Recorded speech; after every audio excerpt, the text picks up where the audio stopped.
नमस्कार साथियों, स्वागत है आपका आपके अपने स्टडी प्लेटफॉर्म पढ़ाई.com पर।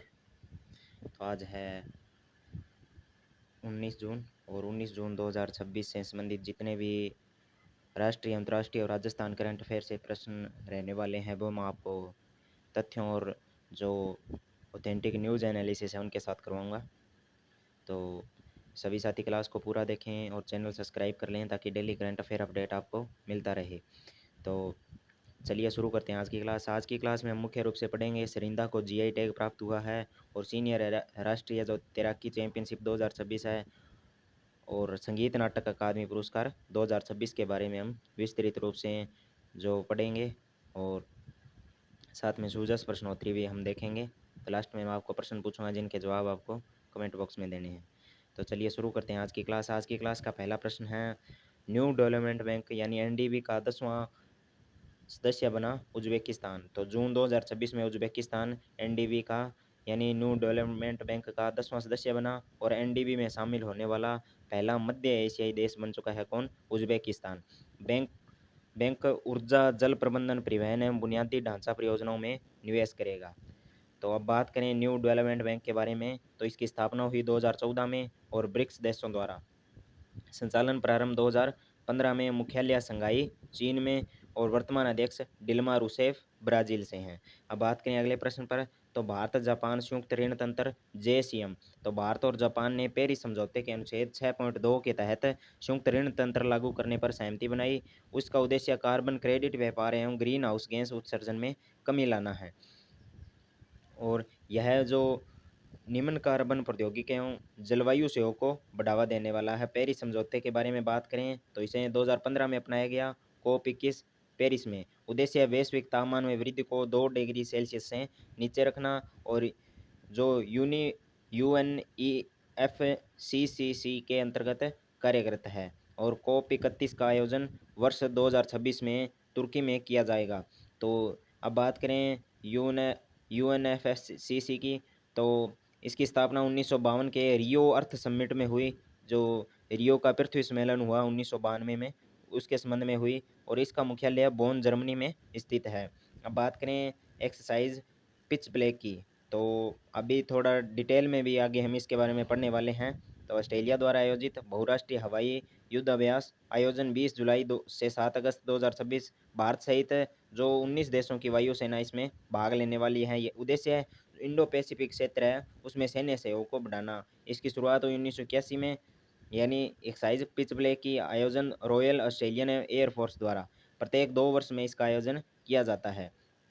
अब सरिंदा को जीआई टैग मिला। त्रिपुरा के पारंपरिक जो जनजातीय वाद्य यंत्र सरिंदा है उसको जीआई टैग प्रदान किया गया है। यह बांस की लकड़ी से निर्मित होता है और स्थानीय जनजातीय समुदाय लोक संगीत प्रस्तुतियों में इसका उपयोग करते हैं। इसकी लंबाई लगभग 65 से 70 सेंटीमीटर होती है। त्रिपुरा के अन्य जीआई टैग प्राप्त उत्पादों की बात करें तो त्रिपुरा क्वीन पाइनएप्पल, मातावारी पेड़ा और रिस्सा पचरा हस्तशिल्प। अब बात आती है किसाऊ बहुउद्देशीय परियोजनाओं की। तो इसके बारे में कल की क्लास में भी हमने पढ़ा। आज फिर से थोड़ा अंतर्राष्ट्रीय राष्ट्रीय दृष्टि से इसको देख लेते हैं। तो हिमाचल एवं उत्तराखंड की सीमा पर टोंस नदी पर बनाया जाएगा। अनुमानित लागत 11,500 करोड़ पर। तो कल की क्लास में हमने इसे राजस्थान के संदर्भ में पढ़ा। आज हम इसे राष्ट्रीय स्तर पर पढ़ते हैं। तो लक्ष्य लगभग 2028 और 660 मेगावाट जो जल विद्युत उत्पादन की क्षमता इससे विकसित होगी। लगभग 97,000 हेक्टेयर भूमि को सिंचाई सुविधा मिलने वाली है। बात करें टोंस नदी की, तो टोंस यमुना की सबसे बड़ी सहायक नदी है। उद्गम इसका होता है बंदरपूंछ ग्लेशियर उत्तराखंड से। इसकी लंबाई है 264 किलोमीटर। अब सी बॉक्स 2.0 पोर्टल के बारे में बात करें तो महिला एवं बाल विकास मंत्रालय द्वारा लॉन्च कार्यस्थल पर यौन उत्पीड़न की शिकायतों हेतु डिजिटल प्लेटफॉर्म है और शिकायतकर्ता अपनी शिकायत की स्थिति ऑनलाइन ट्रैक कर सकते हैं और महिलाओं की पहचान गोपनीय रखी जाएगी। अब मिशन शक्ति इसका प्रारंभ हुआ 1 अप्रैल 2022 को। उद्देश्य महिला सुरक्षा, संरक्षण और सशक्तिकरण। अब ग्लोबल स्टार्टअप इकोसिस्टम रिपोर्ट 2026 की बात आती है तो बेंगलुरु एशिया का दूसरा सर्वश्रेष्ठ एआई नेटिव स्टार्टअप क्लस्टर घोषित किया गया। विश्व स्टार्टअप इकोसिस्टम रैंकिंग में 15वां स्थान और एशिया में समग्र स्टार्टअप इकोसिस्टम में 6वां स्थान हासिल किया और शहर में 30 यूनिकॉर्न स्टार्टअप सक्रिय है। अब इसके संबंध में बात करें, रिपोर्ट जारी करता है तो स्टार्टअप जिनोम इसकी रिपोर्ट जारी करती है। और बेंगलुरु का स्टार्टअप वैल्यूएशन 153 बिलियन डॉलर। विश्व सिकल सेल दिवस के बारे में बात करें तो 19 जून को मनाया जाता है और सिकल सेल एनीमिया के प्रति जागरूकता बढ़ाना। और 2026 की theme closing the survival gap equality equity in sickle cell disease. और राष्ट्रीय सिकल सेल एनीमिया उन्मूलन मिशन की बात करें तो 1 जुलाई 2023 से इसका प्रारंभ, लॉन्च मध्य प्रदेश और लक्ष्य वर्ष 2047 तक सिकल सेल एनीमिया का उन्मूलन। अब बात करें पहली AIFF अंडर-17 महिला यूथ लीग 2026। आयोजन स्थल नारायणपुर छत्तीसगढ़ में। आयोजन अवधि 18 जुलाई से 29 जुलाई 2026 तक और देश भर से 16 टीमें इसमें भाग लेने वाली है। और यह भारत की पहली अंडर-17 महिला यूथ फुटबॉल लीग है। AIFF की बात करें तो स्थापना इसकी 1937 में, मुख्यालय नई दिल्ली में और अध्यक्ष इसके कल्याण चौबे। अब अभ्यास पिच बैग का हम विस्तृत अध्ययन करते हैं तो ऑस्ट्रेलिया में 20 जुलाई से 7 अगस्त 2026 तक अभ्यास पिच ब्लैक्स 2026 होगा, जिसमें भारतीय वायुसेना भी भाग लेने वाली है। स्थान कहाँ? ऑस्ट्रेलिया में। अवधि 20 जुलाई से 7 अगस्त 2026 तक। और भारतीय भागीदारी की बात करें तो भारतीय वायुसेना जो इसमें भाग लेने वाली है और भाग लेने वाले देश भारत सहित 19 देश इसमें भाग लेने वाले हैं। और भाग लेने वाले विमान 100 प्रकार से अधिक के विमान हैं जो इसमें भाग लेने वाले हैं। और कर्मियों की बात करें तो विभिन्न देशों के सैन्य कर्मी इसमें शामिल होंगे। अभ्यास पिच ब्लैक 2026 से संबंधित अन्य तथ्यों की बात करें तो अभ्यास पिच ब्लैक का आयोजन रॉयल ऑस्ट्रेलियन एयरफोर्स द्वारा किया जाता है और यह द्विवार्षिक अभ्यास है। आयोजक रॉयल ऑस्ट्रेलियन एयरफोर्स और आयोजन की आवृत्ति प्रत्येक 2 वर्ष में द्विवार्षिक युद्धाभ्यास है, जिसका प्रत्येक 2 वर्षों बाद आयोजन किया जाता है। अब रोमानिया में भारतीयों को सम्मान मिला है तो रोमानिया के क्रायोवा में जो भारतीय निर्माण श्रमिक विपिन कुमार को मानद नागरिकता, यानी विपिन कुमार जी इनको मानद नागरिकता वहाँ की प्राप्त हुई है। रोमानिया में शहर क्रायोवा। सम्मानित व्यक्ति कौन है? विपिन कुमार, भारतीय निर्माण श्रमिक। मानद नागरिकता इनको प्राप्त हुई है। और सम्मान प्रदान करने वाली कौन है? लिया ओल्गुता वसिलेस्कू क्रायोवा की मेयर है। और घटना जनवरी में जमी हुई जो झील है उसमें 5 वर्ष की जो बालिका है वो गिर गई थी। इन्होंने विपिन जी है, इन्होंने उसकी जान बचाई। और वीरता का कार्य, कड़ाके की जो ठंड है उसमें लगभग 30 मिनट तक बच्ची को पानी के ऊपर थामे रखा, यानी 30 मिनट तक इन्होंने लगातार उस बच्ची को पानी के ऊपर तक थामे रखा जब तक कि कोई सहायता न पहुंच गई। और उसके बाद रेस्क्यू टीम द्वारा इन दोनों को वहां से ले जाया गया, तो इसके लिए उनको सम्मान दिया गया है। तो भारत का पहला nuclear engineering design centre codeine की बात करें तो फ्रांस की डसोल्ट सिस्टम, IIT हैदराबाद और CEIPEL इंडिया मिलकर लगभग भारत का पहला nuclear engineering design centre codeine स्थापित करेंगे।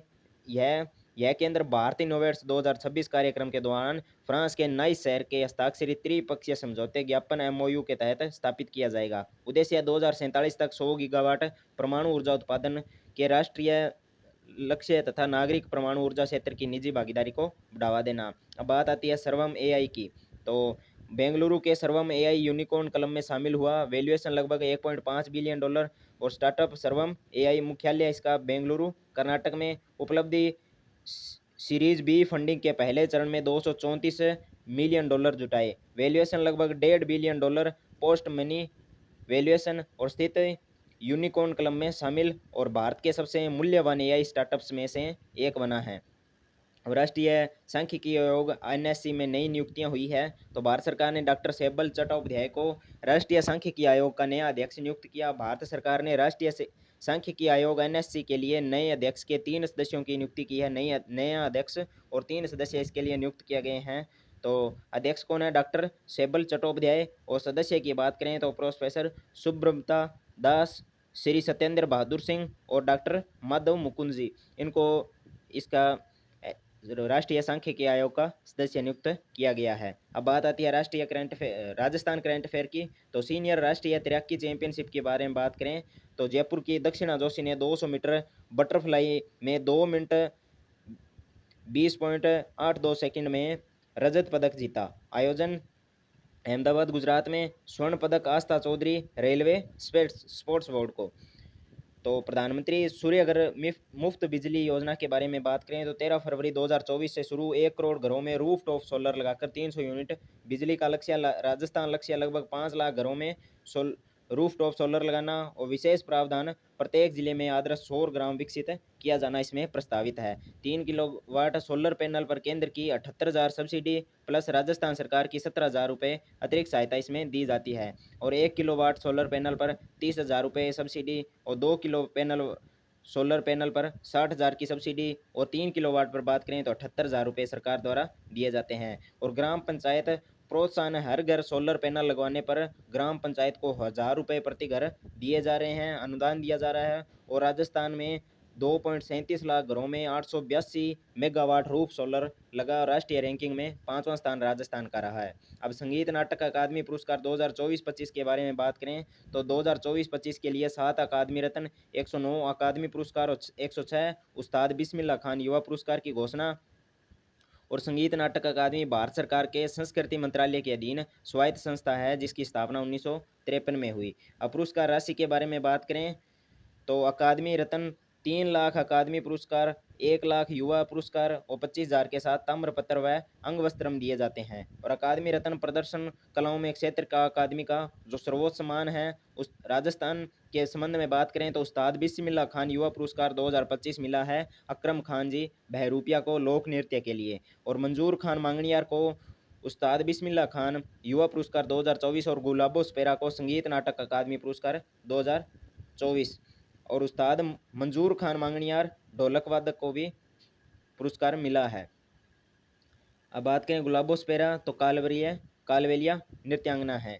और राजस्थान बैडमिंटन संघ 2026 तो गजेंद्र सिंह शेखावत दूसरी बार जो अध्यक्ष बने हैं, के शर्मा सचिव है इसके और मनोज दासोत उपाध्यक्ष बने हैं। और राजस्थान की नीतियां एवं आयोजन के बारे में बात करें तो राजस्थान ग्लोबल कैपेबिलिटी सेंटर 2025 से 27 नवंबर 2025 में अधिसूचित। और राजस्थान कौशल नीति 2025 16 अप्रैल 2025 को अधिसूचित। महाराणा प्रताप की 486वीं जयंती पर कुंभलगढ़ दुर्ग में पहली बार 21,000 दीपक प्रज्वलित किए गए। अब बात करें विकसित भारत गारंटी फॉर रोजगार एंड आजीविका मिशन की तो केंद्र सरकार ने 1 जुलाई 2026 से पूरे देश में विकसित भारत गारंटी फॉर रोजगार एंड आजीविका मिशन ग्रामीण यानी बीबीजी रामजी लागू करने जा रही है। यह नई योजना वर्तमान में ग्रामीण रोजगार व्यवस्था का स्थान लेकर ग्रामीण अर्थव्यवस्था को अधिक सशक्त, आत्मनिर्भर और समावेशी बनाने की दिशा में महत्वपूर्ण कदम मानी जा रही है।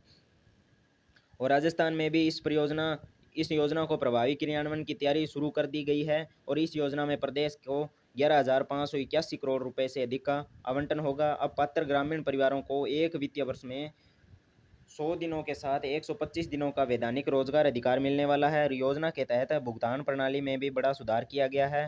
पहले मजदूरी का भुगतान 15 दिनों के भीतर किया जाता था, अब किया जाएगा साप्ताहिक भुगतान, यानी प्रत्येक सप्ताह की जो राशि है मजदूरी की वो खाते में हस्तांतरण कर दी जाएगी। सभी भुगतान प्रत्यक्ष लाभ अंतरण यानी डीबीटी सीधे खाते में श्रमिकों के बैंक या डाकघर खातों में भेजे जाने हैं। अब बात करें स्टोन मार्ट 2028 की तो जून 2026 में इंडिया स्टोन मार्ट 2028 के 14वें संस्करण के भव्य और ऐतिहासिक आयोजन के लिए 3 प्रमुख संस्थाओं के बीच त्रिपक्षीय एमओयू यानी मोमेंटम ऑफ अंडरस्टैंड पर हस्ताक्षर किए गए हैं। रिको राजस्थान राज्य औद्योगिक विकास एवं विनियोजन निगम लिमिटेड रिको और CDOS centre for development of stones और लघु उद्योग भारती एलयूबी के मध्य जयपुर स्थित। अगले प्रश्न पर बात करें तो जयपुर स्थित विवेकानंद ग्लोबल यूनिवर्सिटी वीजियो ने गूगल क्लाउड के साथ मिलकर राजस्थान का पहला जनरेटिव एआई कैंपस लॉन्च किया। और विजेंद्र यादव राजस्थान क्रिकेट एसोसिएशन यानी आरसीए के सीनियर चयन समिति के चेयरमैन बने हैं।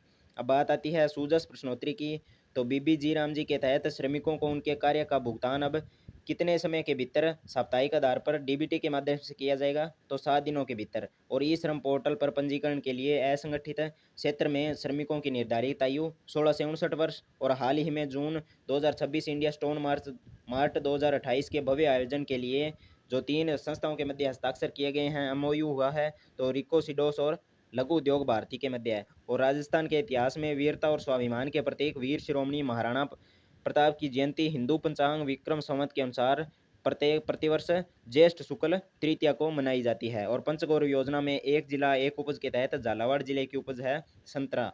अब आज का प्रश्न रहने वाला है, इक्को की स्थापना कब हुई और सबसे पहले इसकी स्थापना कब हुई और कब यह जो जो दूसरी संस्था है भी इसके साथ स्थापित की गई थी उसके बारे में आपको बताना है, और उससे कब यह अलग हुआ।